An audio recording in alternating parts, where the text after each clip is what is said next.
पुरुषोत्तम मास में हमने जो भगवत गीता का उपक्रम प्रारंभ किया हुआ है उसका आज का तीसरा सत्र है। तो हम लोग शुरू करते हैं प्रार्थना से।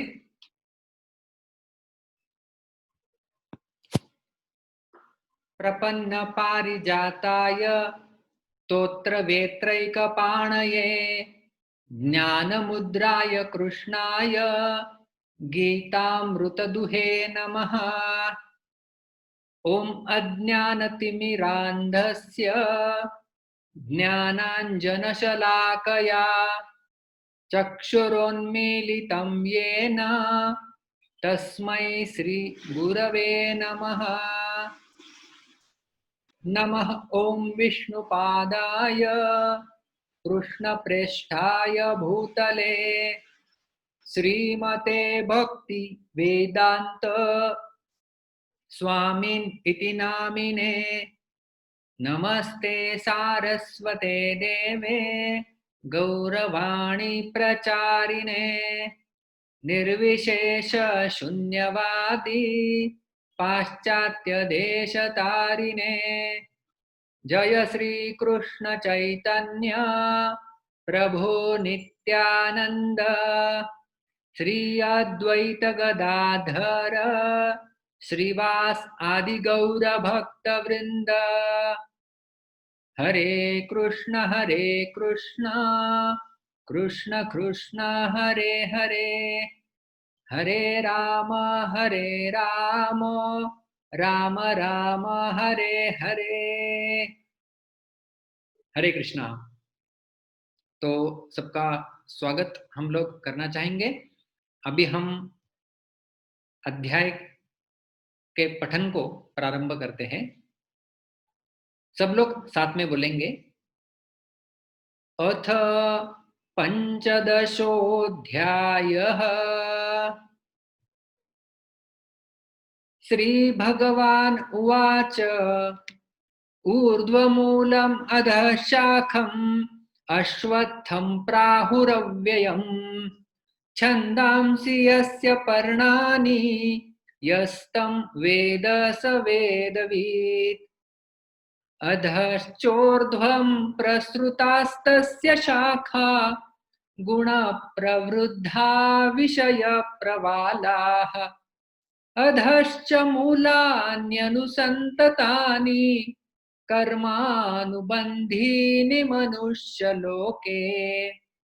न रूपमस्येह तथोपलभ्यते नान्तो न चादिर्न च सम्प्रतिष्ठा।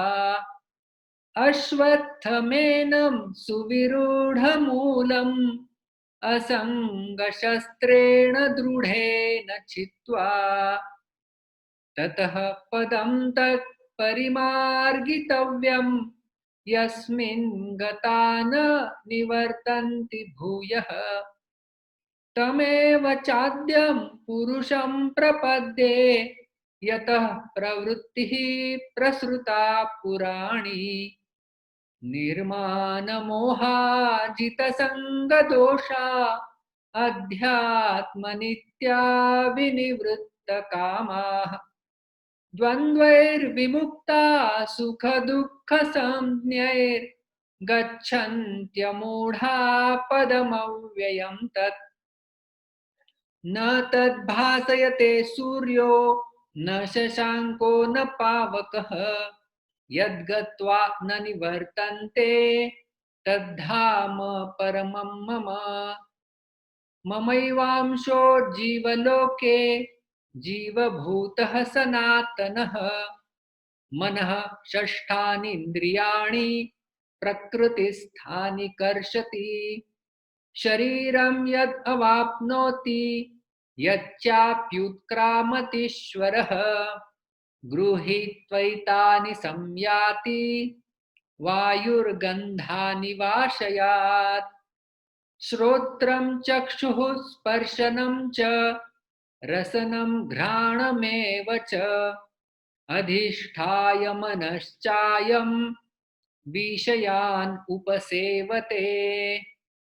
उत्क्रामन्तं स्थितं वापि भुञ्जानं वा गुणान्वितं विमूढा नानुपश्यन्ति पश्यन्ति ज्ञानचक्षुषः यतन्तो योगिनश्चैनं पश्यन्त्यात्मन्यवस्थितं यतन्तोऽप्यकृतात्मानो नैनं पश्यन्त्यचेतसः यदादित्यगतं तेजो जगद्भासयतेऽखिलं यच्चन्द्रमसि यच्चाग्नौ तत्तेजो विद्धि मामकम् गामाविश्य च भूतानि धारयाम्यहम् ओजसा पुष्णामि चौषधी सर्वा सोमो भूत्वा रसात्मकः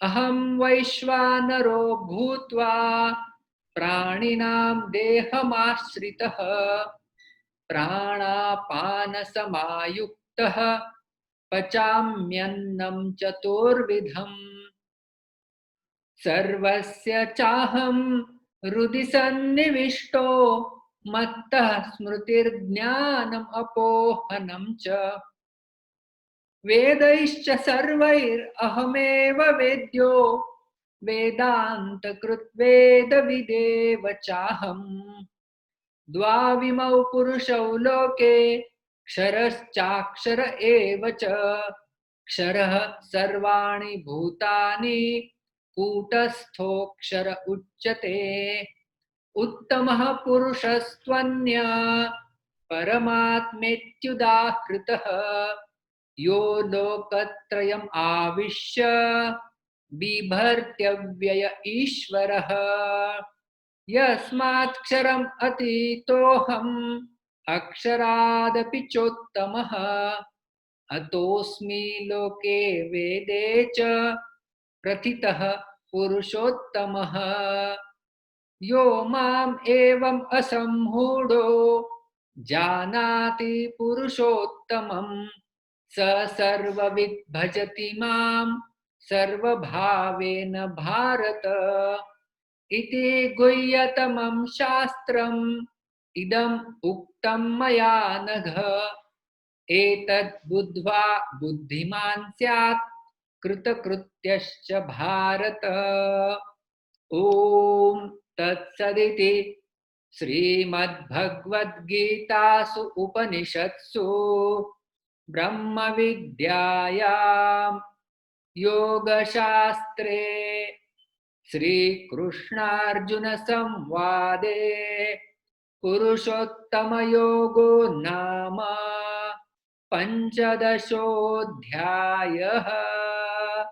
श्री कृष्णार्पणमस्तु।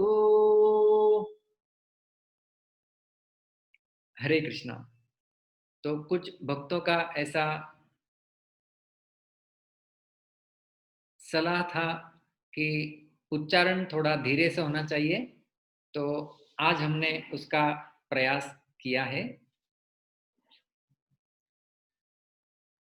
आप सब लोगों को पता है कल हमने किस प्रकार से संपूर्ण 15वें अध्याय का अवलोकन किया था, कौन से श्लोक से लेकर कौन से श्लोक तक भगवान हमें क्या बताने वाले हैं।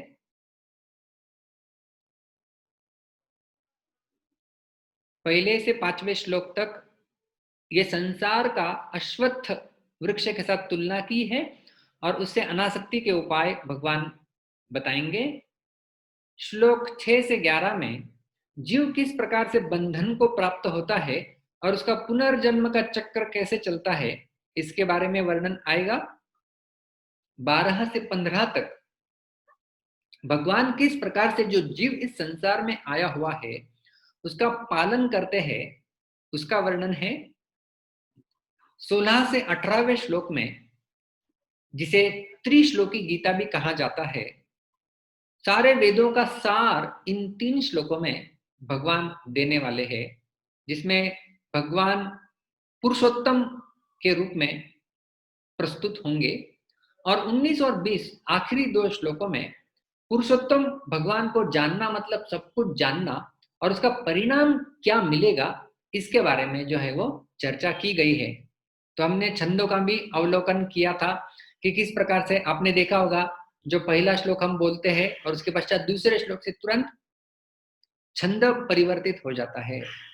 तो दूसरा, तीसरा और चौथा श्लोक उपजाति छंद में है, पांचवा और 15वां इंद्रवज्रा में है, और बचे हुए सारे श्लोक अनुष्टुप छंद में है। अनुष्टुप छंद का अर्थ है उसके हर एक पाद में 8 अक्षर होते हैं, और उपजाति और इंद्रवज्रा में हर एक पाद में 11 अक्षर पाए जाते हैं। तो कल हमने बहुत ही विस्तार से पहले श्लोक के ऊपर चर्चा की थी। ऊर्ध्वमूलम अधः शाखम अश्वत्थम प्राहुरव्ययम छंदांसि यस्य पर्णानि यस्तम वेद स वेदविद। और इस स्लाइड में हम लोग ब्रीफ रिकैप कर लेते हैं कि क्या क्या हमने देखा था। कुछ लोगों को यह समझने के लिए थोड़ा मुश्किल लग रहा होगा, जो लोग पहली बार भगवत गीता का अध्ययन कर रहे हैं, सुन रहे हैं। संस्कृत जिन लोगों के लिए नया है उन्हें भी थोड़ा मुश्किल लग रहा होगा, लेकिन हम लोग इस प्रकार से प्रस्तुति कर रहे हैं। स्लाइड्स आपके सामने है जिसमें आप देख सकते हैं, मैं जो बोल रहा हूं वो आप सुन सकते हैं, और हम लोग आपसे उच्चारण भी करवा रहे हैं।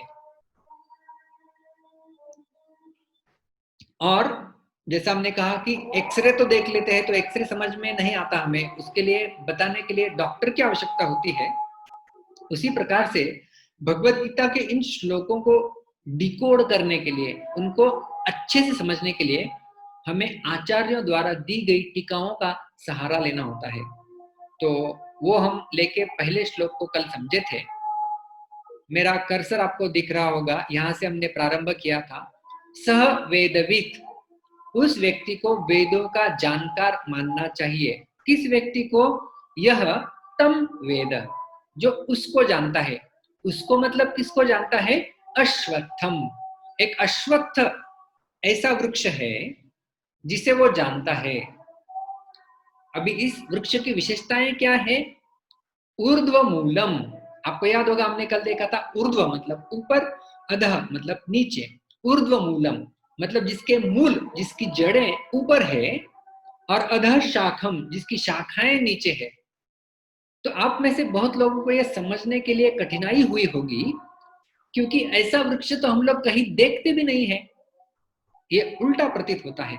तो हमने इसके लिए बताया था कि जैसे हम लोग इस संसार में भी कुछ हद तक देखते हैं ऐसा वृक्ष, और वो देखा जाता है प्रतिबिंब में।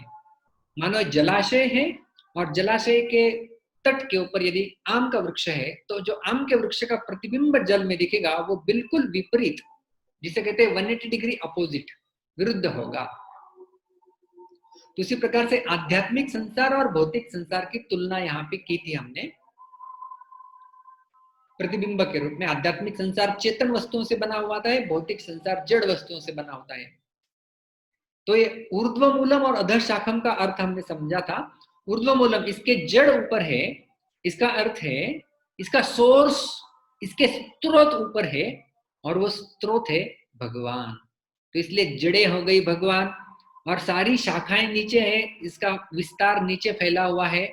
तो उन शाखाओं को हमने देखा था, भूरलोक, भूअरलोक और स्वरलोक। इस प्रकार से हमने देखा था। इन शाखाओं का विस्तार किस प्रकार से होता है उसकी हमने चर्चा की थी। तो ऊर्ध्वमूलम, अधः शाखम और अश्वत्थम शब्द के हमने अर्थ देखे थे।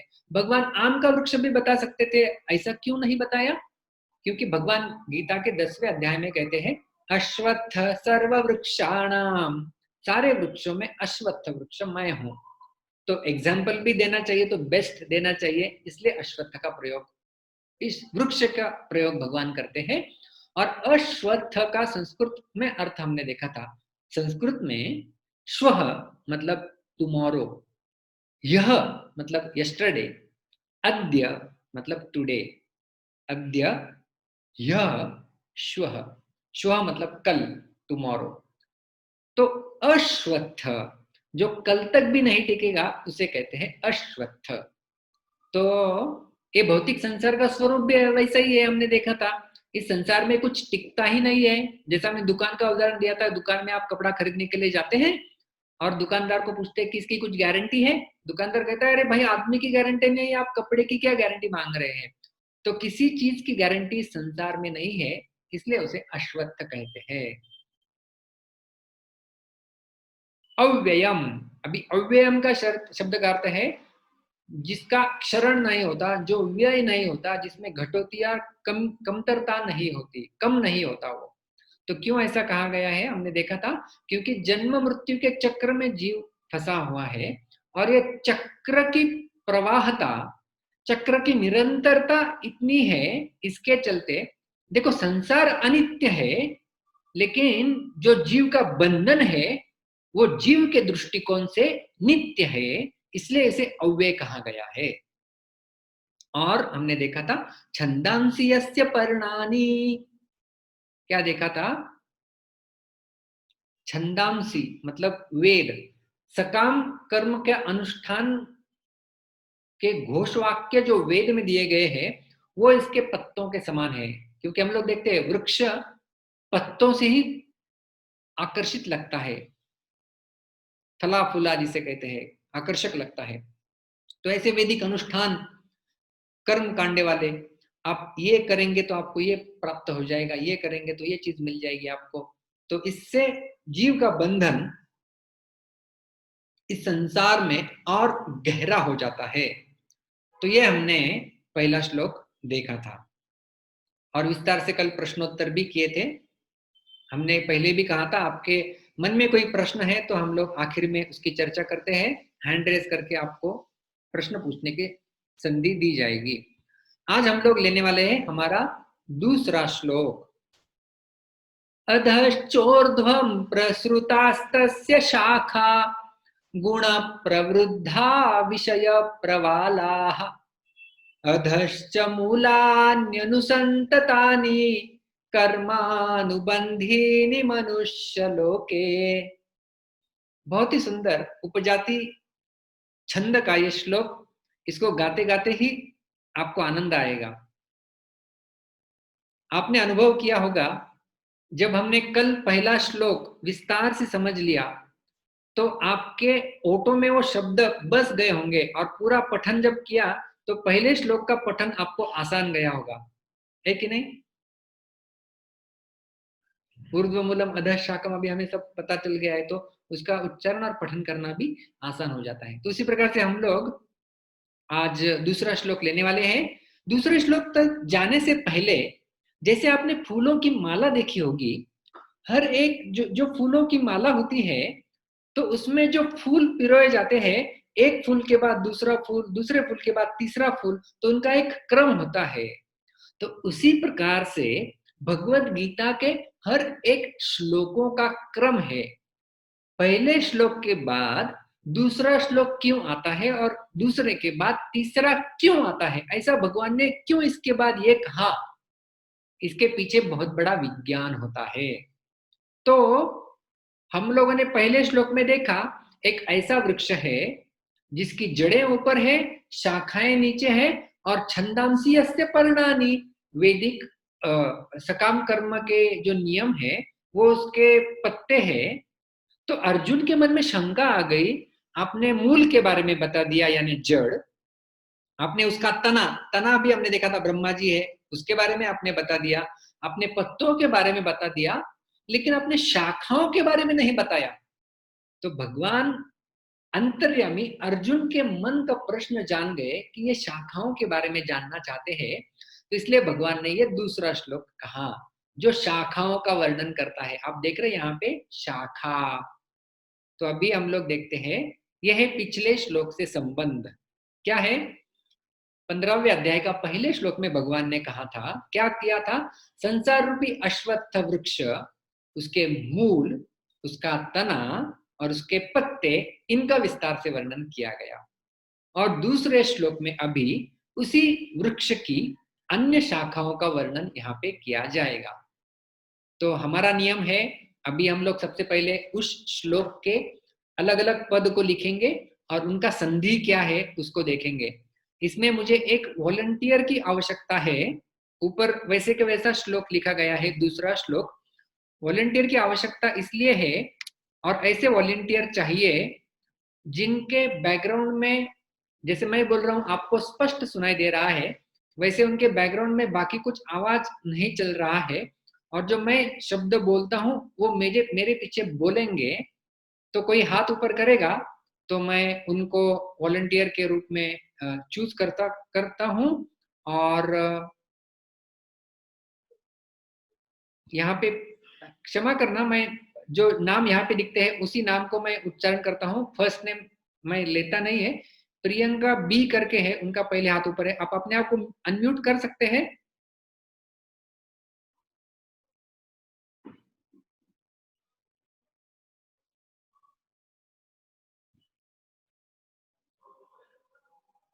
आपको अपने आप को अनम्यूट करना है, मैंने आपको अनम्यूट किया है।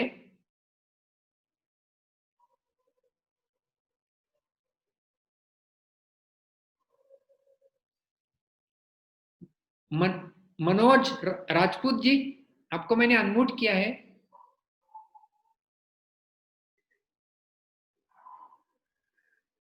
मनोज,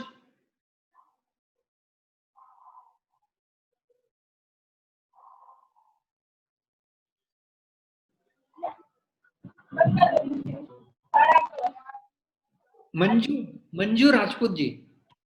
हाँ जी, हरे कृष्ण प्रभु जी। हाँ, आपको मेरी आवाज सुनाई दे रही है? हाँ जी। हाँ, तो अभी मैं श्लोक बोल रहा हूँ, आप सभी के लिए ये है।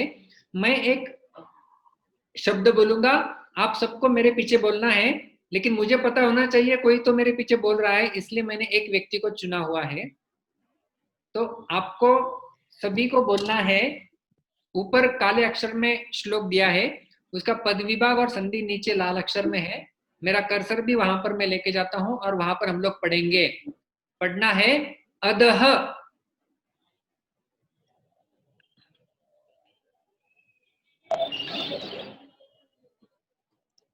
अधः। तुरंत बोलना है मेरे पीछे, अधः। च च च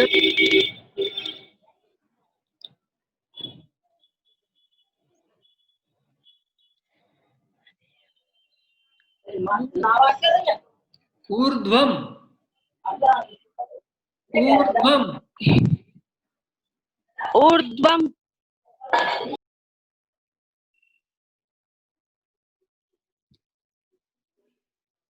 मैंने खुशबू पंजाबी इनको अनम्यूट किया है, आप अपने आप को अनम्यूट कर सकते हैं। हरे कृष्णा।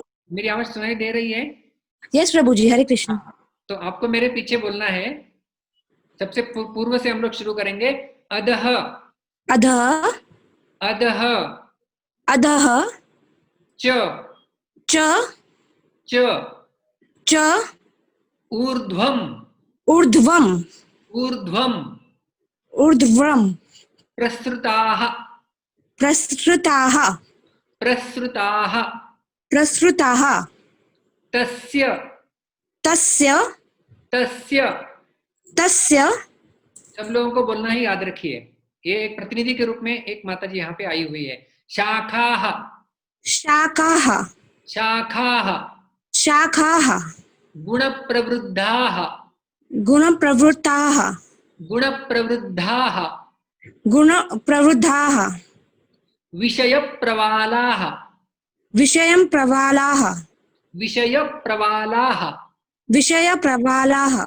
अधः, अधः, अधः, अधः, च च च च मूलानि, मूलानि, मूलानि, मूलानि, अनुसन्ततानि, अनुसन्ततानि, अनुसन्ततानि, अनुसन्ततानि, कर्मानुबन्धीनि, कर्मानुबन्धीनि, कर्मानुबन्धीनि, कर्मानुबन्धीनि, मनुष्यलोके, मनुष्यलोके, मनुष्यलोके। मनुष्यलोके। थैंक यू माता जी, मैं आपको म्यूट कर रहा हूँ वापस। जी जी, हरे कृष्ण। तो आप सबने उच्चारण किया होगा। तो इसमें से कुछ शब्द हम लोग पहले से भी जानते हैं। अधः और ऊर्ध्व ये हम लोग कल सीखे थे। ऊर्ध्व मतलब ऊपर, अधः का अर्थ है नीचे, जैसे मैंने आपको कहा था। यही शब्द हमें पुनः वापस भी लगने वाले हैं, तो इनके साथ मित्रता बना लेनी चाहिए। अधः 2 बार आया है, मतलब नीचे, और ऊर्ध्व मतलब ऊपर, च का अर्थ होता है और अभी हम इसका अन्वय देखते हैं, और अन्वय देखते देखते सारे शब्दों का अर्थ भी हम लोग जान जाएंगे। ये स्लाइड ऐसा देख के आपको चिंता करने की आवश्यकता नहीं है, बिल्कुल डरने का नहीं है। मैं कर्सर लेके जाता हूं, उसी शब्द के ऊपर आपको फोकस करना है। तस्य शाखाः, अभी भगवान उस वृक्ष के जड़ बताए, उस वृक्ष के पत्ते बताए, और तना ब्रह्मा जी बताए। अभी तस्य शाखा, उनके शाखाओं का वर्णन करेंगे। तो तस्य शाखा, शाखा समझते हैं हम लोग, शाखा मतलब टहनिया, ब्रांचेस ऑफ अ ट्री। तस्य शाखा, अभी इन शाखा के 3 विशेषण यहाँ पे भगवान बताते हैं। 3 विशेषण। सबसे पहला नीचे से शुरू करते हैं। प्रसृता, प्रसृता का अर्थ होता है फैली हुई है, बहुत फैली हुई है। कहां कहां फैली हुई है प्रश्न पूछा जाए तो, अधः च ऊर्ध्वम, नीचे और ऊपर फैली हुई है।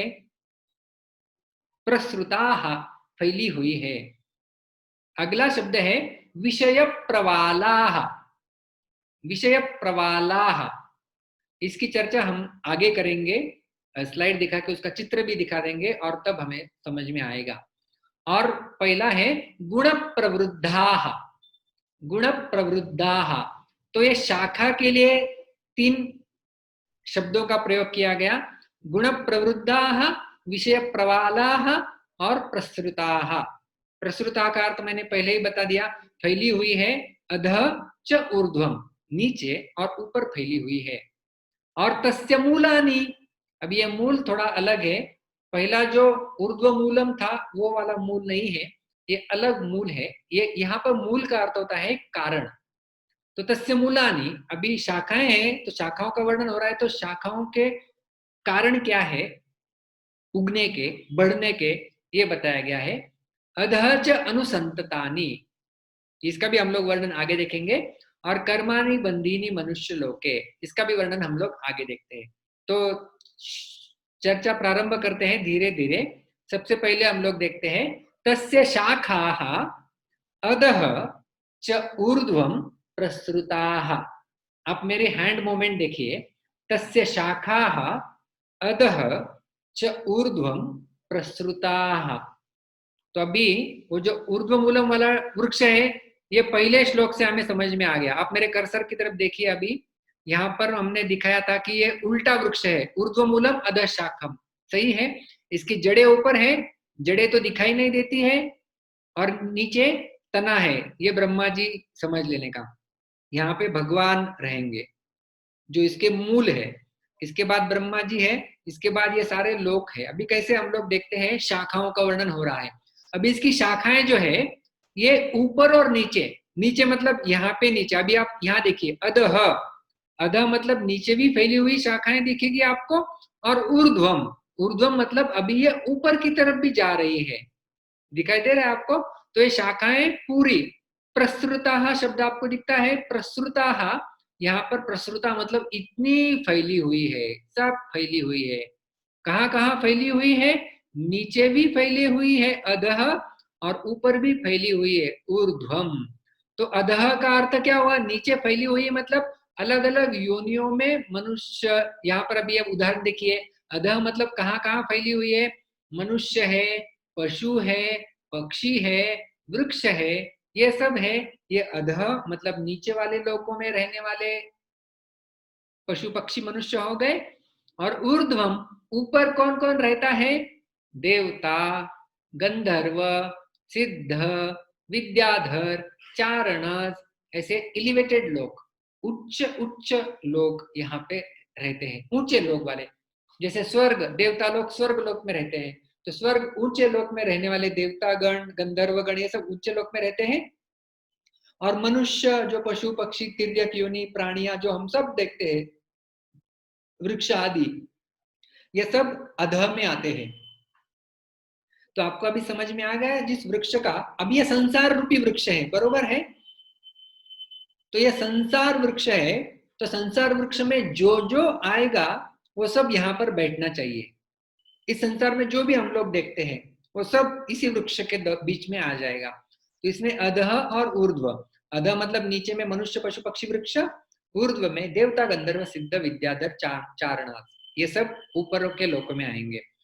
तो अब ये फैला हुआ वृक्ष है, अभी आप समझ, चित्र इसलिए दिखाया है कि ये नीचे फैला हुआ है, मतलब ये भौतिक संसार की अभी चर्चा हो रही है। इसकी शाखाएं मतलब सारे जो कल हमने बताया था, भूरलोक, भूअरलोक और स्वरलोक, ये तीनों इसके बीच में है। तो ये हो गया हमारा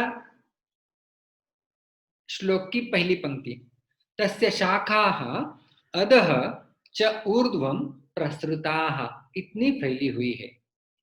इसके आगे जाते हैं, दूसरा शब्द जो प्रयोग किया गया था इसके लिए, गुण प्रवृद्धाः।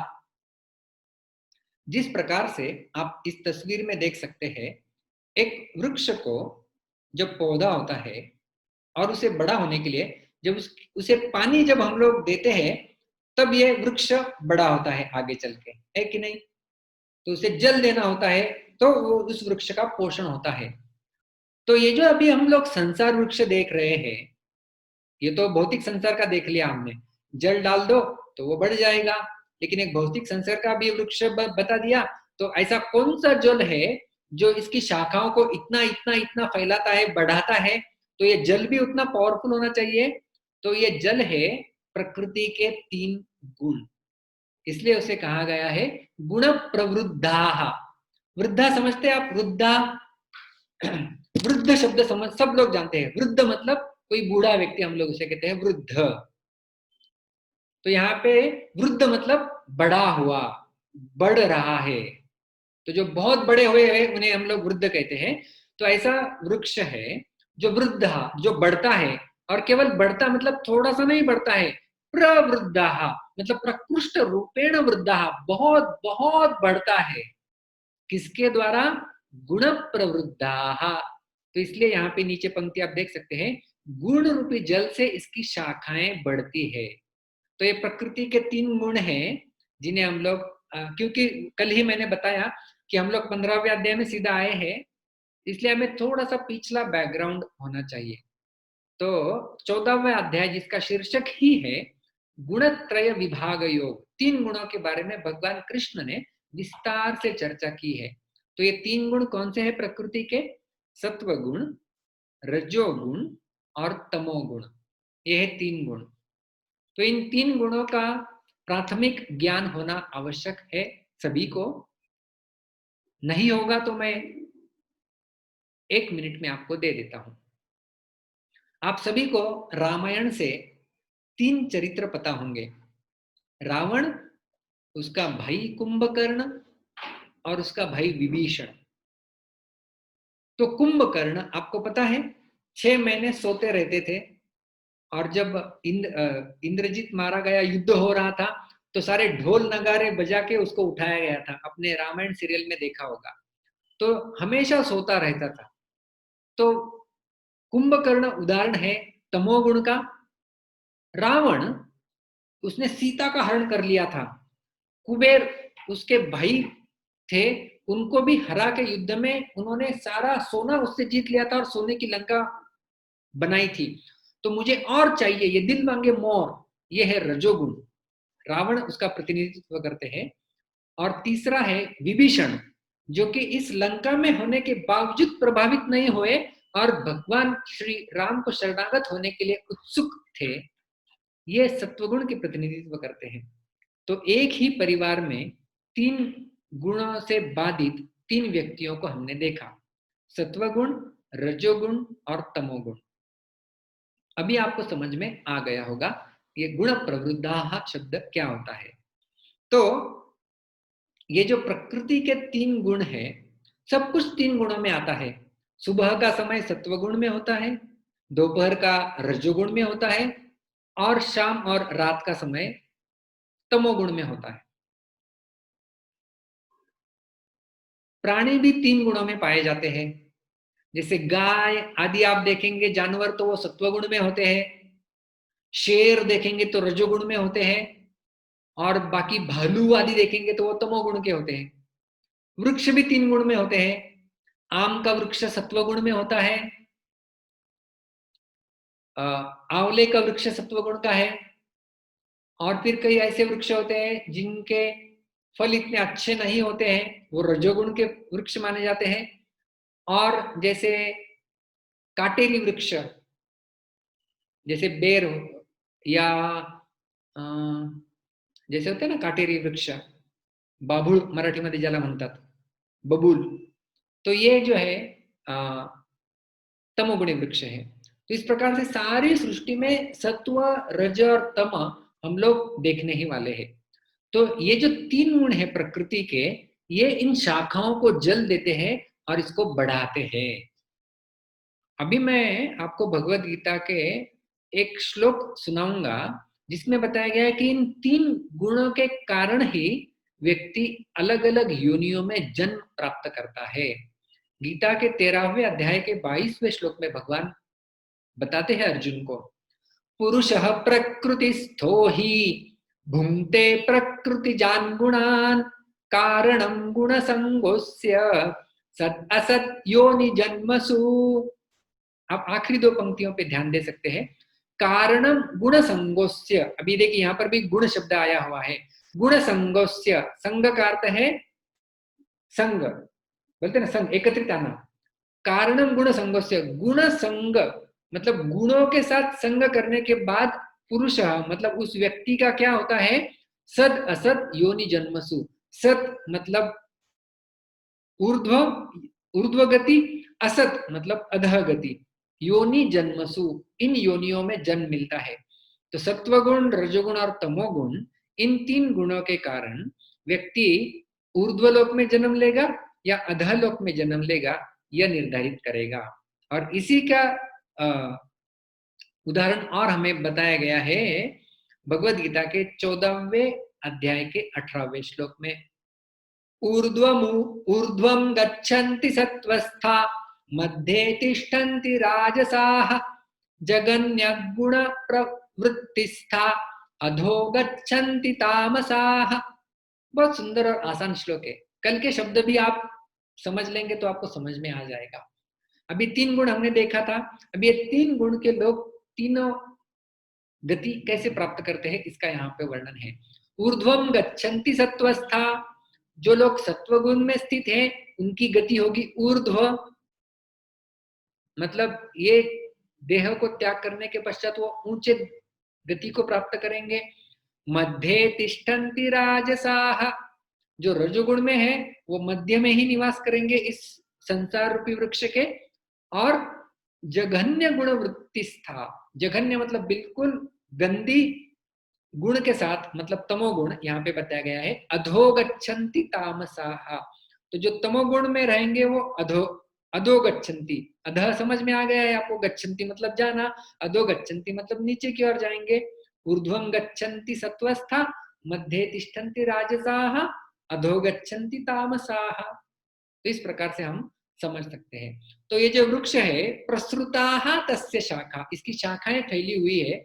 कौन फैलाता है, 3 गुण में स्थित व्यक्ति अलग अलग जन्म प्राप्त कर लेता है, इसलिए वो ऊपर जाएगा, कभी कभी वहीं पर रहेगा, कभी नीचे जाएगा। चैतन्य चरितामृत यदि आपने सुना होगा, उस ग्रंथ में कहा है कि माया प्रकृति का कार्य बताए, कभी स्वर्ग उठाए कभी नरक के डुबाए, कभी स्वर्ग में जाता है कभी नरक में चला जाता है। इस प्रकार से ये ऊपर नीचे इसका चक्र चलता रहता है, इसलिए इस चक्र को पहले श्लोक में अव्ययम कहा गया था। तो ये हो गया गुण प्रवृद्धा शब्द। अभी हम लोग देखते हैं विषय प्रवाला। प्रवाल, पहले हम लोग शब्द देखते हैं विषय।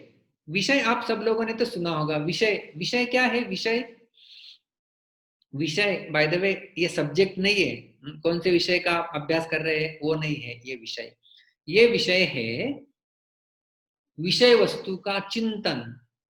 जैसे आंख के लिए कोई सुंदर वस्तु उसे विषय वस्तु कहते हैं, कान के लिए कुछ बहुत सुंदर ध्वनि उसे विषय वस्तु कहते हैं, जिह्वा के लिए बहुत स्वादिष्ट पदार्थ, उसे कहते हैं विषय वस्तु, या जिसे कहते हैं भौतिक इंद्रिय तृप्ति प्रदान करने वाली वस्तु, उसे कहते हैं विषय वस्तु। अंग्रेजी में कहेंगे सेंसुअल प्लेजर गिविंग ऑब्जेक्ट, वो है विषय। तो मेरी जिह्वा है और कुछ ऐसी पदार्थ है जो मुझे खाने के लिए मना किया गया है, जैसे मुझे डायबिटीज हुआ है और गुलाब जामुन मेरे सामने रखा दिया जाए तो गुलाब जामुन मेरे लिए बन जाएगा विषय वस्तु, तो मुझे उससे बचना है। तो विषय वस्तु और प्रवालाह, प्रवाल का अर्थ क्या होगा? आयुर्वेद में आपने कुछ ऐसे मेडिसिन देखे होंगे, प्रवाल पंचामृत, कोई यदि डॉक्टर होगा तो आयुर्वेदिक वो बता सकते हैं। प्रवाल, प्रवाल का अर्थ है, यहाँ पे तस्वीर दी गई है, आपको समझ में नहीं आ रहा होगा तो तस्वीर से और अच्छा समझ में आएगा। अंग्रेजी में कहते हैं यंग स्प्राउट, मतलब a fresh leaf which is just about to blossom, मतलब पत्ते, मराठीमध्ये म्हणतात कवळा कवळा कोंब जे आता पुढे जाऊन पान बनेल, तो ये है प्रवालाह। तो मतलब क्या है, अभी हमने ये शाखाएं देखी कितनी फैली हुई हैं, तो इसकी नई शाखा जब उत्पन्न हो जाती है, कैसे उत्पन्न होती है? विषय वस्तु का संग करने के पश्चात। तो इसलिए जो विषय वासनाओं का जो चिंतन है, वही चिंतन व्यक्ति को अगला जन्म प्रदान करता है। कल्पना कीजिए मेरे अंदर कुछ इच्छाएं हैं और अतृप्त इच्छाएं, मुझे ये चाहिए, मुझे वो चाहिए, मुझे ये चाहिए, मुझे आईपैड चाहिए ही चाहिए, लेकिन मैं बहुत गरीब व्यक्ति हूं और मेरी मृत्यु हो जाती है। तो मृत्यु हो गई, लेकिन क्या मेरी आशा की मृत्यु हुई? जी नहीं। मेरी आशा, मेरी इच्छा, जो विषय वस्तु के भोग की मुझे आशा अपेक्षा थी, उसकी मृत्यु नहीं हुई है। वो मेरे सूक्ष्म शरीर में मेरे मन के साथ मेरे आत्मा को लेके जाएगी और अगला जन्म मुझे प्रदान करेगी उस इच्छा को पूर्ण करने के लिए। तो ये जो विषय वासनाओं का जो चिंतन है इस संसार में, वो चिंतन ही हमें दूसरे जन्म लेने के लिए बाध्य कर देता है। इसलिए इसे विषय प्रवाला कहा गया है। ये शुरुआत तो छोटे से होती है, लेकिन बाद में ये बहुत बड़ा पत्ता नहीं, ये बहुत बड़ी शाखा बन जाती है। और गीता में ही भगवान कृष्ण ने इस प्रकार के विषय के ध्यान से बचने के लिए अर्जुन को कहा था, गीता के दूसरे अध्याय में। ध्यायतो, ये शब्द आप देखिए 62 और 63वां श्लोक है दूसरे अध्याय का। ध्यायतो मतलब ध्यान करना, किसका? विषयान, विषयों का ध्यान करना, किसके द्वारा? पुंसः, मनुष्य के द्वारा। ध्यायतो विषयान पुंसः संगस्तेषुपजायते, संगात् संजायते कामः, कामात् क्रोधोऽभिजायते, क्रोधात् भवति सम्मोहः, सम्मोहात् स्मृति विभ्रमः, स्मृति भ्रंशात् बुद्धिनाशो, बुद्धिनाशात् प्रणश्यति। इस श्लोक का विस्तार, 2 श्लोकों का विस्तार करेंगे तो हमारा संपूर्ण सत्र समाप्त हो जाएगा। लेकिन यहाँ पे 2 शब्दों के ऊपर ध्यान दीजिए आप। ध्यायतो विषयान, विषयों का, विषय वस्तुओं का यदि कोई व्यक्ति केवल ध्यान करता है तो उसकी अंतिम गति होगी प्रणश्यति, मतलब उस व्यक्ति का अपने स्थिति से पतन हो जाएगा। इसलिए विषयों का ध्यान वर्जित किया गया है। और जिस चीज का व्यक्ति ध्यान करता है, जैसा मैंने आपको आईपैड का उदाहरण दिया, जिस भी चीज का ध्यान होता है उसी वस्तु को प्राप्त करने की अभिलाषा होती है। संगात संजायते कामः, और मेरी वो वासना, मेरी कामना यदि पूरी नहीं हो जाती है तो मुझे क्रोध आता है। कामात क्रोधो भी जायते। इसलिए हमें इस विषय के ध्यान से बचने के लिए भगवान कहते हैं, और क्योंकि हमारा अगला जन्म इस प्रकार के ध्यान पर ही निर्भर होता है, ये भगवान ने 8वें अध्याय के गीता के 6ठे श्लोक में बताया है। यम यम वापि स्मरन् भावम त्यजत्यन्ते कलेवरम, तम तम एवैति कौन्तेय सदा तद्भाव भावितः।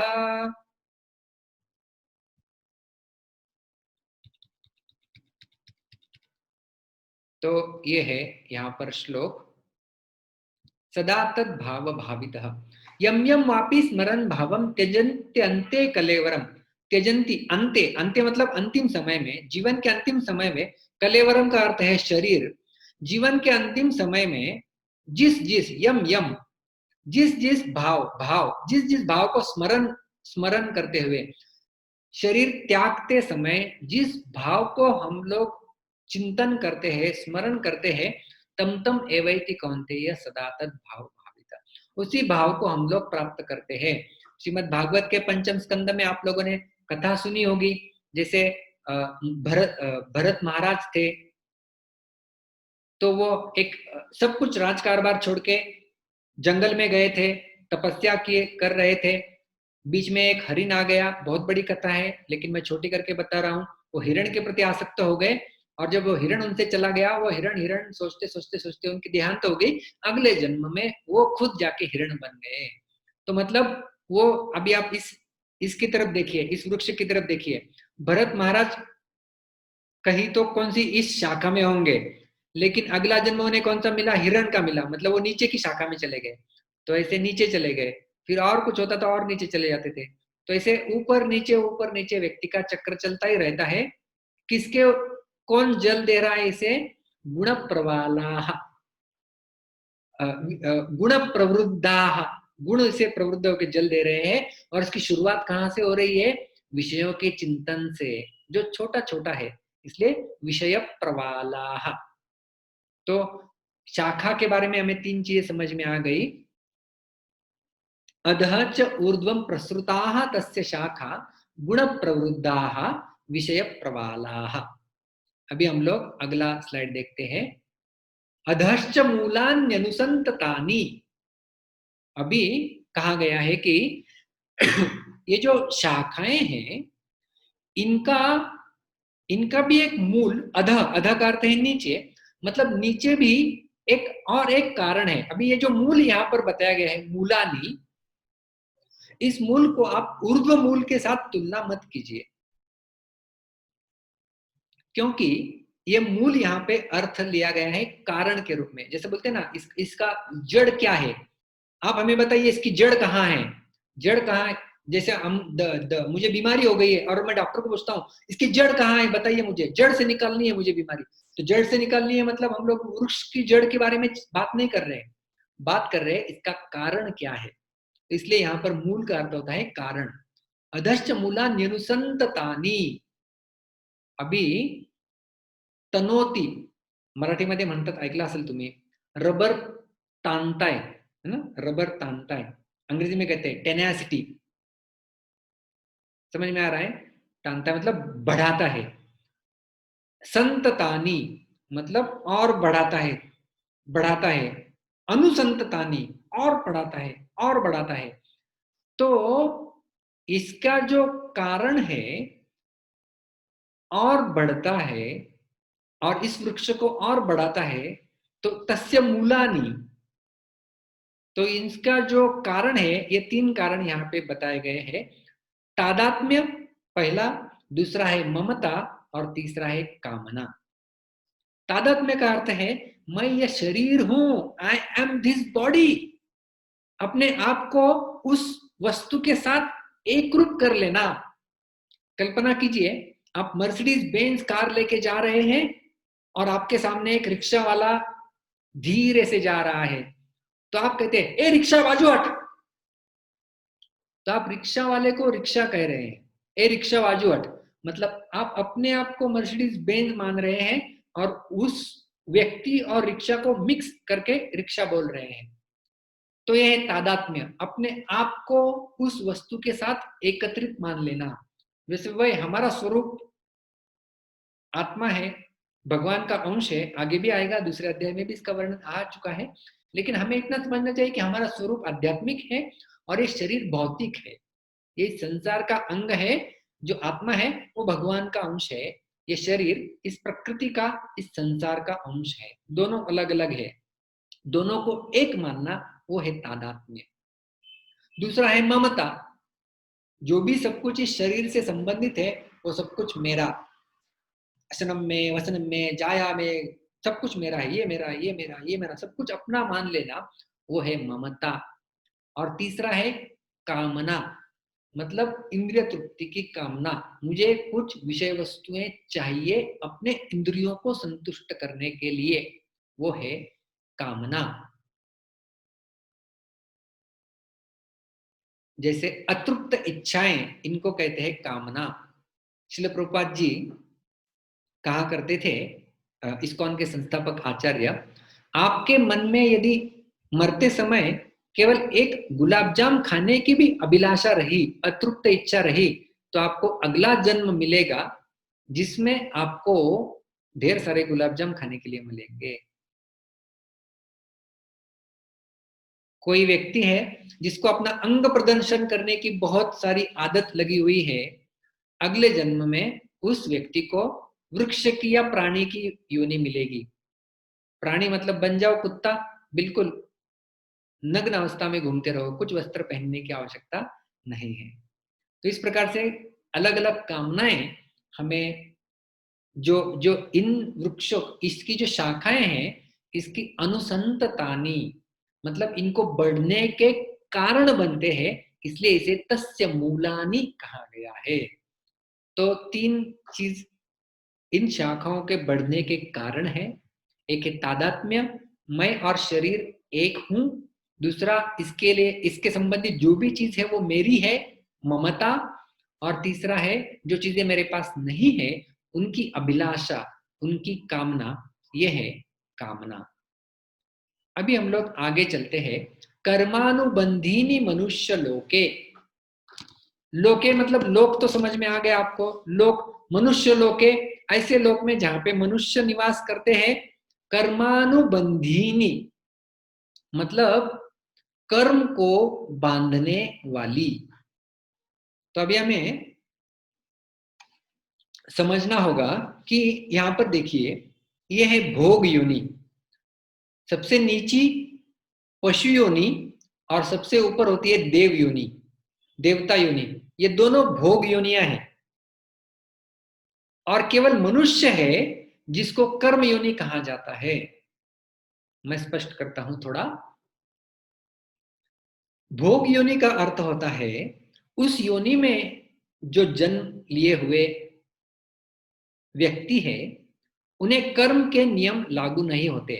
उदाहरण के तौर पे मनुष्य योनि मतलब आप रास्ते से जा रहे हैं, लाल सिग्नल लगा हुआ है, आपकी गाड़ी रुक जाती है और एक कुत्ता आता है और सिग्नल ब्रेक करके चला जाता है।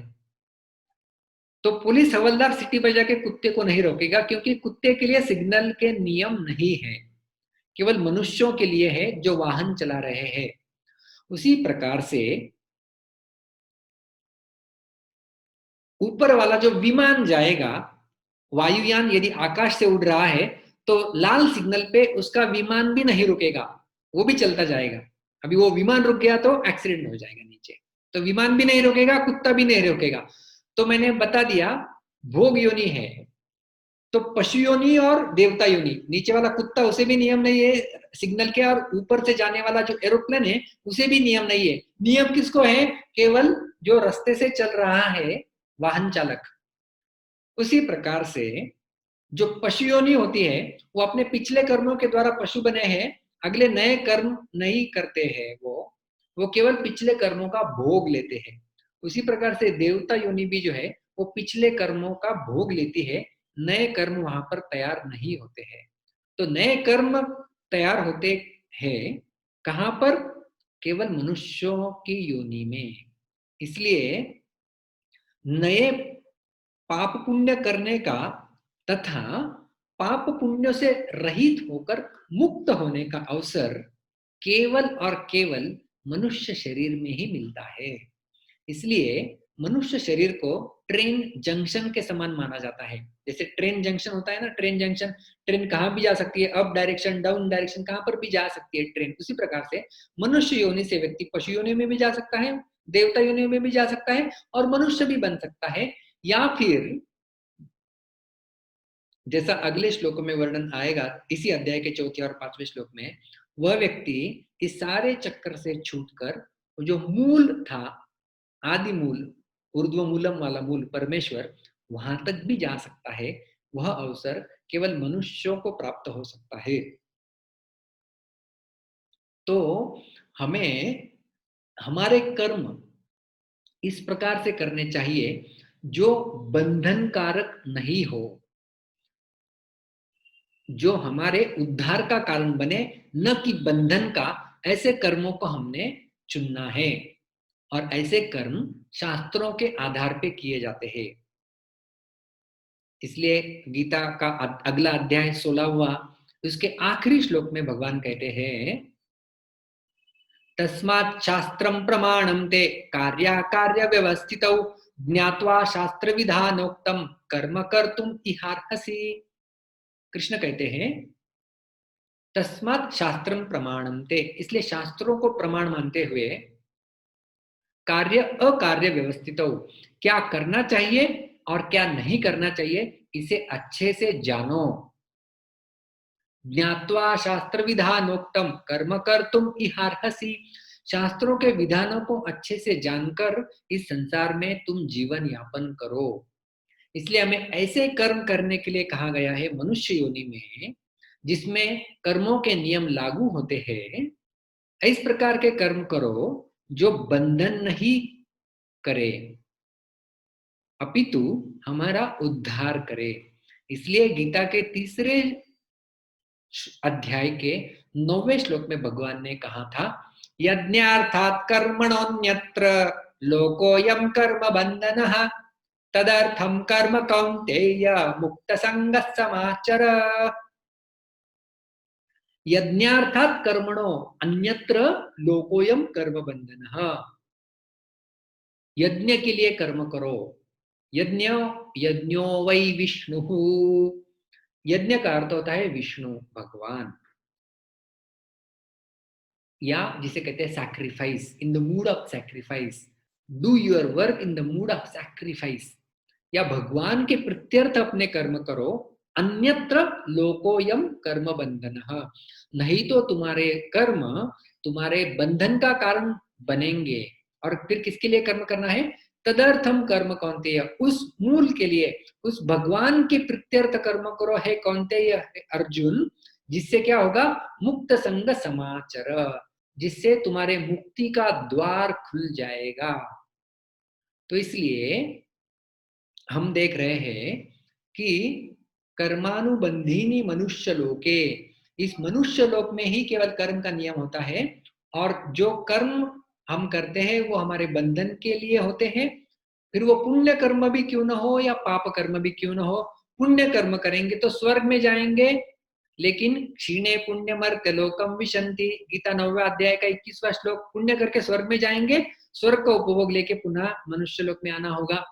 और पाप करेंगे तो नरक में चले जाएंगे। तो पुण्य भी करो तो भी बंधन है, पाप भी करो तो भी बंधन है। तो ऐसा कौन सा काम करना चाहिए जिससे बंधन नहीं हो, तो ऐसा काम है भगवान प्रत्यर्थ कर्म, दूसरों के सेवा प्रत्यर्थ कर्म, यज्ञ कर्म, नियत कर्म, उस प्रकार से हमने करने चाहिए। तो इस प्रकार से हम लोग हमारी आखिरी स्लाइड पे पहुंचते हैं, जहां से हमने शुरुआत भी की थी। अभी आपको थोड़ा सा चित्र स्पष्ट हो जाएगा। जो कल हमने चर्चा किया था, ऐसा एक वृक्ष है जिसकी शाखाएं नीचे है, ऊर्ध्वमूलम अधः शाखम, जिसका मूल ऊपर है, शाखाएं नीचे है और छंद वेद उसके पर्ण है। ऐसे वृक्ष की शाखाओं का वर्णन इस दूसरे श्लोक में किया गया है। तस्य शाखाः, इसके 3 विशेषण हैं। सबसे पहले प्रसृताः, फैली हुई है। कहाँ कहाँ फैली हुई है, अधः च ऊर्ध्वम, नीचे और ऊपर फैली हुई है। कौन फैलाता है, कैसे इसमें शक्ति आती है, गुण प्रवृद्धाः, 3 गुणों का पानी इन्हें मिलता है, सत्वगुण, रजोगुण और तमोगुण। इसके लिए ये ऊर्ध्वम गच्छन्ति सत्वस्ता, मध्ये तिष्ठन्ति राजसा, जगन्य गुणवृत्तिस्ता, अधो गच्छन्ति तामसा। तो ऊपर नीचे बढ़ती रहती है। और विषय प्रवालाः, इनके प्रवाल जो है विषय वस्तु आकर्षक, जो नया नया उग रहा पत्ता होता है बहुत आकर्षक लगता है, उसी प्रकार से विषय वस्तु बहुत आकर्षक लगती है। लेकिन ध्यायतो विषयान् पुंसः, हमने देखा प्रणश्यति, वो हमारे नाश का कारण बन जाता है, इसलिए उनका चिंतन नहीं करना चाहिए। इसलिए कहा जाता है विष और विषय, इन दोनों की यदि तुलना करते हैं कौन घातक है, तो विषय सबसे ज्यादा घातक है। विष हमारे इस शरीर को मार देगा, लेकिन विषय हमें अगले जन्म लेके उसे मार के, अगला जन्म लेके उसे मार के सारे चक्कर में डालता रहेगा, घुमाता रहेगा, वो है विषय। इसलिए उससे बचना चाहिए। तो ये हो गया शाखाएं, और इन शाखाओं का कारण क्या बताया गया है? मूलानी अधर्च अनुसंततानी, नीचे भी जाने के उसके क्या कारण है? कर्मानुबंधीनी मनुष्य लोके, जो कर्म मनुष्य लोक में करता है उसके बंधन के कारण होते हैं, और उसका बंधन और गाढ़ा हो जाता है, इसलिए वो यहीं पे रहता है। इसलिए पहले श्लोक में उसे अव्ययम कहा गया था। अभी आपको थोड़ा सा पहले श्लोक के साथ दूसरा श्लोक का संबंध पता चल गया होगा। दूसरा श्लोक एक बार हम लोग फिर दोहराएंगे और फिर हमारे सत्र का अंत करेंगे। अधश्चोर्ध्वं प्रसृतास्तस्य शाखा गुण प्रवृद्धा विषय प्रवालाः अधश्च मूलान्यनुसंततानि कर्मानुबंधीनि मनुष्य लोके। बहुत बहुत धन्यवाद। हरे कृष्णा। तो अभी किसी का कोई प्रश्न है तो हैंड रेज किए जा सकते हैं।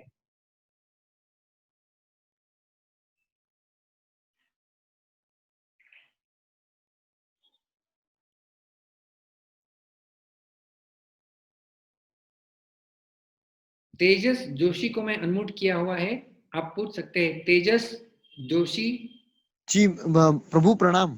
प्रणाम। बहुत अच्छा हो रहा है, बहुत मतलब बहुत ज्ञान मिल रहा है। अभी आज के अध्याय के इस विवरण पे ऊपर, इस मंत्र के विवरण के ऊपर जो इस जन्म में जो बताया गया था, जैसे अभी श्लोक में बताया है कि कर्मानुबंधिनी मनुष्य लोके। अभी कर्मानुबंधिनी बोले तो पिछले जन्म का भी इसमें कुछ हिस्सा आता है क्या? आएगा ना, बिल्कुल आएगा। अच्छा, पिछले जन्म का मतलब वो किस में, मतलब ये श्लोक में उसका वर्णन कहाँ आया है क्या? मनुष्य लोके में आया हुआ है उसका वर्णन, क्योंकि मनुष्य अच्छा। लोक में हमने जैसे हाँ। पहले भी बताया कि यहाँ पर जो कर्म करते हैं उसकी प्रतिक्रिया मिलती है। हम लोग ऊपर भी जा सकते हैं और नीचे भी जा सकते हैं। जी तो जी। इससे क्या होगा? और जो पूर्व जन्म हमने वो भी देखा, विषय प्रवाला, विषयों का चिंतन करेगा तो अगला जन्म उसे मिलना निश्चित ही है। क्योंकि अगला अच्छा जन्म हमें तब तक मिलता रहेगा जब तक हमारे मन में कुछ कामना है और कुछ आसक्ति है। अच्छा। इसलिए भगवान कृष्ण इस आसक्ति को कट करने के लिए कहेंगे कल के श्लोक में। अच्छा। और एक क्वेश्चन था, अधश्च मूला अधश्च मूला न्यूनसंततानि, हम्म। तो इसमें जो मूल बताया गया है तो वो मूल पिछले जन्म का ही मूल बताया है या अभी आने वाले जन्म से उत्पन्न होने वाला मूल है? वो अभी अभी के जन्म से जो हमने बताया कि 3 कारण है तादात्म्य। अभी हम लोग क्या कर रहे हैं, किस प्रकार से बंधन वाले कर्म कर रहे हैं, हाँ। या किस चीज का चिंतन करते हैं, कौन सी कामनाएं रखते हैं, और कितना हम लोग इस शरीर के साथ अपना तादात्म्य बनाए रखते हैं, उसके कारण हमारा अगला जन्म होता है। ये कारण बनता है, इसलिए उसे अधश्च मूलान्यनुसंतानी कहा गया है। अच्छा, बहुत बहुत धन्यवाद प्रभु, बहुत बहुत धन्यवाद। हरे कृष्णा। हरे कृष्ण हरे कृष्ण। चंद्रशेखर जेऊरकर, आपको मैंने अनम्यूट किया है, आप अपने आप को अनम्यूट कर लीजिए। हरे कृष्णा प्रभु। हाँ बोलिए प्रभु। प्रभु मेरा सवाल यह है कि कल का श्लोक और आज का कॉम्बिनेशन देखा तो भूलोक और स्वर्गलोक है। इधर जो कोई भी जाता है वो अपने कर्म से फिर नीचे भी गिर सकता है। तो ये समझो ये जन्म में अच्छा पुण्य करेंगे तो ज्यादा से ज्यादा स्वर्गलोक तक ही जाएंगे, ऐसा है? पुनः बोलिए। जो ऐसा अच्छा कर्म करने से हाँ आदमी स्वर्गलोक तक ही ज्यादा से ज्यादा जा सकता है, हाँ ऐसा है? पुण्य, ऐसा समझने का है? हाँ पुण्य कर्म करते हैं तो स्वर्ग में जाएंगे, पाप करेंगे तो नरक में जाएंगे। तो पुण्य करके स्वर्गलोक जाकर उधर भी पाप करके ही नीचे आते हैं? नहीं नहीं, उधर पाप करके नीचे नहीं आते।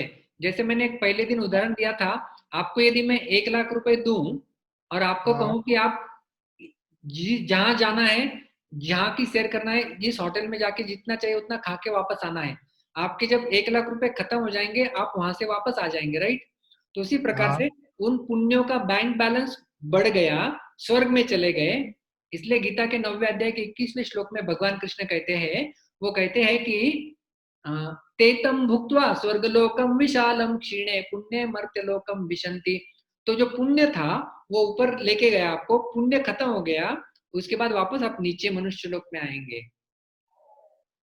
और फिर तो मनुष्य लोक में आप क्या डिजायर करते हैं उसके हिसाब से फिर आप ऊपर भी जा सकते हैं, नीचे भी जा सकते हैं, कौन सी भी योनि मिल सकती है, depending on 2 things, what you desire and what you deserve. Okay, तो उसका कनेक्टिंग सवाल निकलता है कि भगवान और भगवान के पार्षद जो है वो भूलोक पे आने के लिए क्यों तरसते हैं, क्यों आते हैं? वो all the gods and demigods are wanting to come to भूलोक. हाँ, they want to come to भूलोक। देवता लोग क्यों आना चाहते हैं भूलोक के ऊपर? क्योंकि भूलोक में मनुष्य लोग रहते हैं और मनुष्य होने के कारण केवल थोड़े से आयु में आप अपना जीवन परिपूर्ण करके जो इस वृक्ष का मूल है, जड़ है, भगवान तक पहुंच सकते हैं। क्योंकि देवताओं का जीवन काल बहुत लंबा होता है, हजारों लाखों साल वो जीते हैं। उनका हमारा 6 महीना मतलब उनका एक दिन होता है, तो उनका उतना लंबा आयु होता है। इतना लंबे आयु के बाद भी वो भगवान को प्राप्त नहीं कर सकते, भक्ति नहीं कर सकते। तो इसलिए मनुष्य जन्म लेके वो 60-70 साल वो भी मनुष्य के भूलोक में लेके हम लोग भगवान की सेवा कर सकते हैं। इसलिए वो इस धरातल पर आना चाहते हैं, पसंद करते हैं। So we should never think that human life is a bad bargain. नहीं, human life is glorified in Shrimad Bhagavatam like anything। मनुष्य जन्म को बहुत अच्छा माना गया है, जो बहुत अच्छे कर्म किए हुए हैं हमने बहुत सारे, इसके चलते हमें मनुष्य जन्म मिला हुआ है। इसलिए इसको हमने वेस्ट नहीं करना चाहिए, इसको अच्छे काम में प्रयोग में लाना चाहिए। Thank you, प्रभु। हरे कृष्णा। हरे कृष्ण। अरे बाप रे, बहुत सारे प्रश्न हैं।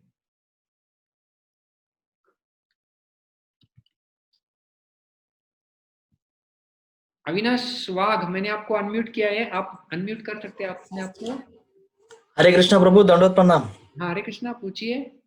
प्रभु जी, मेरा एक सवाल ये है कि जो विषय चिंतन के बारे में हमने चर्चा जो की, तो हम जब कॉन्शियस होते हैं तब विषय चिंतन हम समझ सकते हैं कि आंखों के द्वारा या कानों के द्वारा हम किस चीज का चिंतन कर रहे हैं। लेकिन क्या जब हम सपने देखते हैं तब हमारी जो विषय के बारे में चिंतन होता है, क्या वो भी उसमें कंट्रीब्यूट होता है क्या? नहीं, देखो, सपने में चिंतन करना बात अलग है। हम लोग जो सचेत अवस्था में जिस चीज का चिंतन करते हैं, मराठी मध्ये एक म्हण आहे, मनी वसे ते स्वप्नी दिसे। जो चिंतन हम लोग दिन में करते हैं वही चिंतन हमें सपने में आता है। तो सपने में अलग चिंतन का, सपने के चिंतन का कर्म नहीं लगता है मनुष्य को, लेकिन सपने में वही चिंतन होगा जो हमारा जीवन काल में जीते दिन में चिंतन होगा, वही चिंतन बाद में भी होगा सपने में।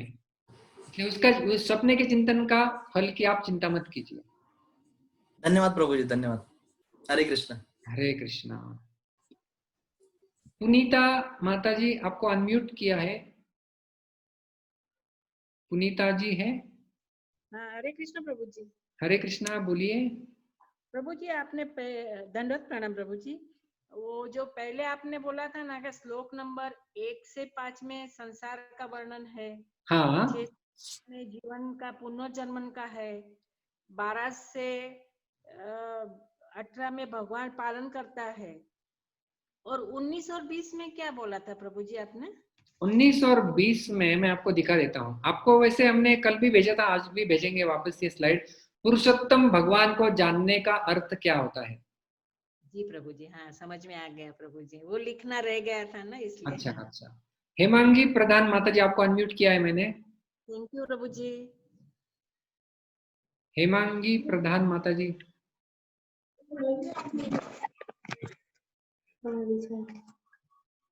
हरे कृष्णा प्रभु जी, दंडवत प्रणाम। हाँ हरे कृष्णा। अगर म्यूट करना। हरे कृष्णा गुरु जी, मैं आकांक्षा बोल रही हाँ हूँ। आवाज आ रहा है आपका, बोलिए। प्रभु जी, हमने आपने बताया कि हमने जिस विषय पर चिंतन किया, फिर अगले जन्म में हमें मतलब अगले जन्म लेना पड़ता है। पर अगर हमने भगवान के बारे में चिंतन किया कि हमें भगवान के लिए ये चीज लेनी है, वो चीज लेनी है, तो फिर भी अपने अगला जन्म मिलता है। बहुत अच्छा प्रश्न है। ये देखो, ये श्लोक हमने देखा था। जिस जिस चीज का हम लोग चिंतन करते हैं वहां पर हम लोग चले जाते हैं, बरोबर। उस चीज को हम लोग करते हैं। उसी प्रकार से ये 8वें अध्याय का 6वां श्लोक है। इसी 8वें अध्याय का 5वां श्लोक है। अंतकाले च मामेव स्मरन्मुक्त्वा कलेवरम यः प्रयाति समद्भावम याति नास्त्यत्र संशयः। अंतकाल में जो व्यक्ति मेरा चिंतन करता है वो मेरे पास आ जाता है। तो हमें अगला जन्म भगवान के बारे में चिंतन करेंगे तो जरूर मिलेगा, लेकिन वो भगवान के धाम में मिलेगा, इस भौतिक संसार में नहीं मिलेगा। ठीक है।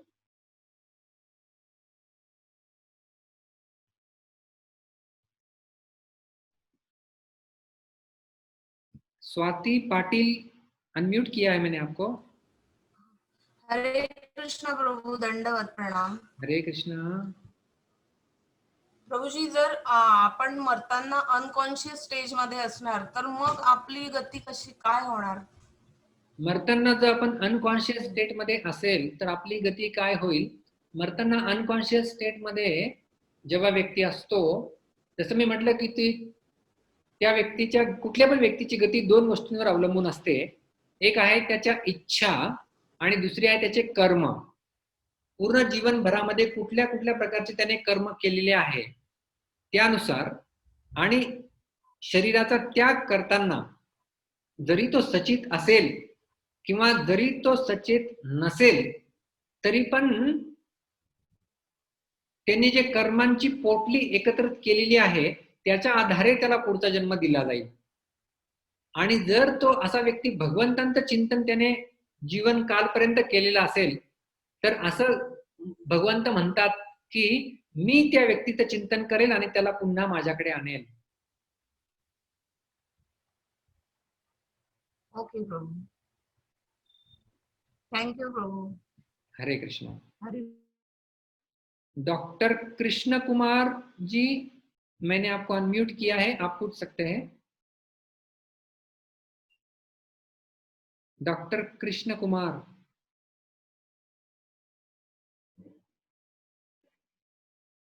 डॉक्टर कृष्ण कुमार अय्यर जी है।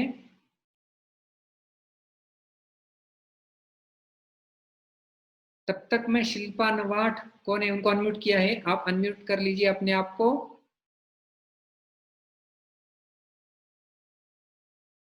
शिल्पा नवाठ माता जी, आप हैं?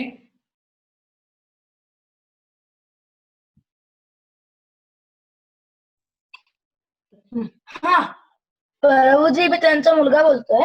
हाँ बोल अभय, हाँ बोला। प्रभु जी, आपण जेव्हा भगवत धाममध्ये जातो तेव्हा आपण ह्युमन फॉर्म मध्ये असतो का काही वेगळं होतं आपल्याला? नाही, जेव्हा आपण भगवंतांच्या धामामध्ये जातो तेव्हा आपल्या चिन्मय शरीरात, चिन्मय अवस्थेमध्ये आपण जात असतो। ह्या शरीरामधून आपण चिन्मय स्तरामध्ये नाही जाऊ शकत। उदाहरण जर द्यायचं झालं, जर तुम्हाला मी आज सांगितलं की तुम्हाला काश्मीरला जायचंय, तर तुम्हाला खूप थंडीचे कपडे घालून घ्यावे लागतील आणि त्या प्रकारे तयारी करून मग तुम्हाला जावं लागेल, बरोबर। त्याच प्रकारे भगवंतांचं धाम हे सच्चिदानंद तत्वांनी बनलेलं असल्यामुळे हे पंचमहाभूताचं शरीर तिकडे टिकू शकत नाही। त्यामुळे हे शरीराचा त्याग करूनच कलेवरम त्यक्त्वा मग आपण भगवंतांच्या धामामध्ये जाऊन तिथे तशा प्रकारची सेवा करू शकतो।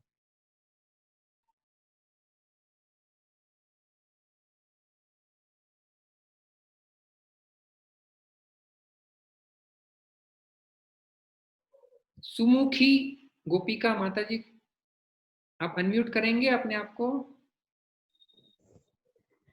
हरे कृष्णा प्रभूजी, दंडवत प्रणाम. हरे कृष्णा. प्रभूजी, तुम्ही सांगितलं की कर्मयोनीमध्ये मनुष्य योनी येते, त्यांना कर्माचे नियम लागू आहेत, आणि भोग योनीमध्ये पशु योनी आणि देवता योनी येते. येस. तर पशु योनीमध्ये आता कुठलेच, म्हणजे पशु समजा एखादा कुत्रा घेतला आपण, तो कोणतेच कर्म करत नाही, तर मग त्याची पुढची गती कशाने निश्चित होईल? हा, खूप चांगला प्रश्न आहे. कुत्र कुठलंच कर्म करत नाहीये, त्याचं हा. जीवन जगतोय. त्याने नॉनव्हेज जरी खाल्लं तरी त्याला पाप लागणार नाहीये, कारण तो त्याचा हा. तसंच कर्म आहे त्याचं. हम्म. तर आपण ज्या 84 लक्ष योनींची सायकल आपण बघतो, तर हा. त्या सायकल मध्ये आपल्याला ती पूर्ण एकदा ती सायकल आपली पूर्ण होत असते. हम्म.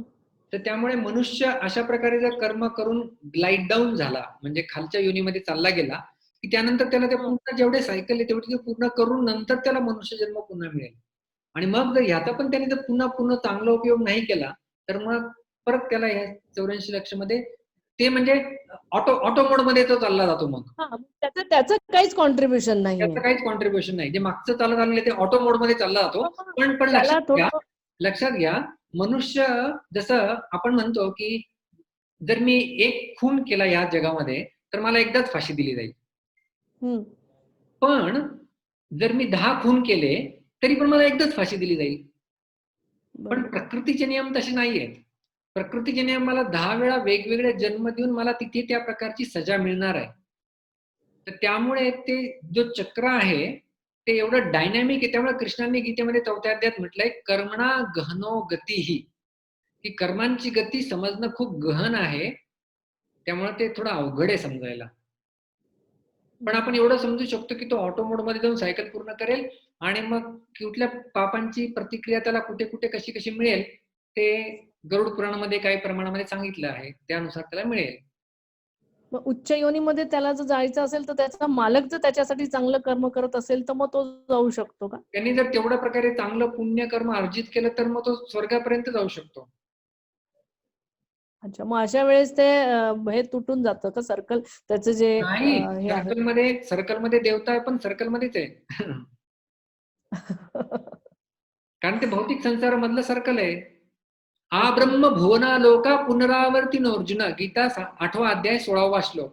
ब्रह्मलोकापासून मुंगीपर्यंत सगळे सायकल मध्ये आहे. बरं, म्हणजे काही केलं तरी ते सायकल आपल्याला तोडणं शक्य नाहीच आहे. आपण सायकल तोडायची आणि सायकल का तोडायची याचं उत्तर आपल्याला उद्या मिळणार आहे. एक शेवटचा प्रश्न घेऊया. निकिता आणि राधा कोण आहे, त्यांना मी अनम्यूट केलंय. आवाज नहीं आ रहा है आपका. कृष्णा प्रभु जी, आता येतोय आवाज? हाँ येतोय. हा प्रभूजी, मी ना एका लेक्चर मध्ये एक स्टोरी ऐकलेली की एका मनुष्याचं जेव्हा अंत होतं तर तो नरकात जातो आणि त्याचे खूप सारे पाप असतात आणि एकच पुण्य असतं. तर त्याला विचारलं जातं की तुला पहिले नरकातलं पापचं हे भोगायचंय की स्वर्गातलं, तर तो स्वर्गचं चूज करतो. तर मग असं होतं की तो स्वर्गात जातो तर तिथे तो खूप सारे फुलं बघतो आणि ते भगवंतांना ऑफर करून देतो. तर तिथनं त्याची म्हणजे वरची गती होऊन जाते असं मी ऐकलं होतं. तर असं म्हणजे होऊ शकतं का की देवतांच्या योनीमधनं आपण म्हणजे जसं तिथे त्याने ऑफर केले भगवंतांना फुलं तर तो वरती म्हणजे वरच्या ह्याच्यात गेला. त्याला तिथे काय विचारण्यात आलं, त्याला तिथे हे विचारण्यात आलं की तुम्हाला पहिले स्वर्गाचा भोग घ्यायचा आहे की नरकाचा. त्यांना सांगितलं स्वर्गामध्ये. मग तो म्हणे मी असं काय केलंय जेणेकरून तुम्ही मला स्वर्गात आणलंय. मग ते म्हणतात की तुम्ही भगवंतांना एक फुल अर्पण केलंय, त्याचं कर्मफळ म्हणून तुम्हाला इथे स्वर्गामध्ये आणण्यात आलेलं आहे. फक्त दरवाजात नेलं होतं त्याला. मग तो म्हणतो अरे एक फुल अर्पण केल्यावर जर मला इथपर्यंत येता येतंय तर मग मी आणखीन फुलं अर्पण केलं तर मी भगवंताच्या धामात जाऊ शकतो. तर देवता योनी देखील कर्मयोनी नाहीये, ती भोग योनीच आहे. पण ही गोष्ट याकरता सांगितली जाते की आपण एक छोटस कर्म भगवंतांच्या प्रसन्नतेसाठी केलं तर आपण उच्च गती प्राप्त करू शकतो. कृष्णाने गीतेच्या 6व्या अध्यायामध्ये 40व्या श्लोकात सांगितलंय की नाही कल्याण कृत कश्चित दुर्गतीम तात गच्छति. जो कल्याणासाठी दुसऱ्यांच्या झटतो त्या व्यक्तीची दुर्गती कधीच होत नसते. त्यामुळं आपण त्यासाठी प्रयत्नशील असायला हवंय. शेवटचा प्रश्न पुन्हा कृष्ण कुमार जी, मैंने आपको अनम्यूट किया है, आपको खुद को अनम्यूट करना होगा. नहीं हो रहा है. हेलो. हाँ, हो गया ना. ओके प्रभु, सॉरी. इंद्र और the devas and asuras are fighting, right? And Indra is thrown out of Swarga. So it is because of karma or what it is? It is because of offense. It's because of offense? हाँ, But there, Prabhu, you said that there is no, it is not karma bhumi, it is bhoga bhumi, right? Right. So they cannot do anything wrong, right? There. It is said in a sense that they don't have a law book. Like we have a law book to operate. I just give an example of someone moving with a vehicle on a road and someone going in a plane. So the same rule book which is applied to human cannot be on a road, cannot be applied to someone on a plane. They do have their rule book, but they are called as just a bhumi because they are just exhausting their previous karmas there. And yes. It will not generate some new reaction to a particular activity, but that does not mean that they can do anything. They do have their codes and conduct over there, but the thing is that everyone follows over there. Yes. Okay.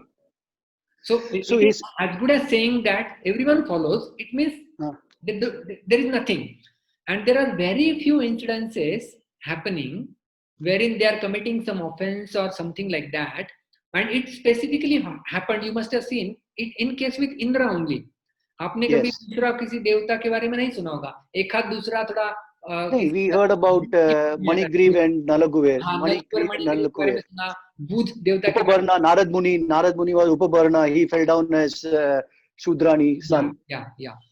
So they have their rule book, but they again attain their position.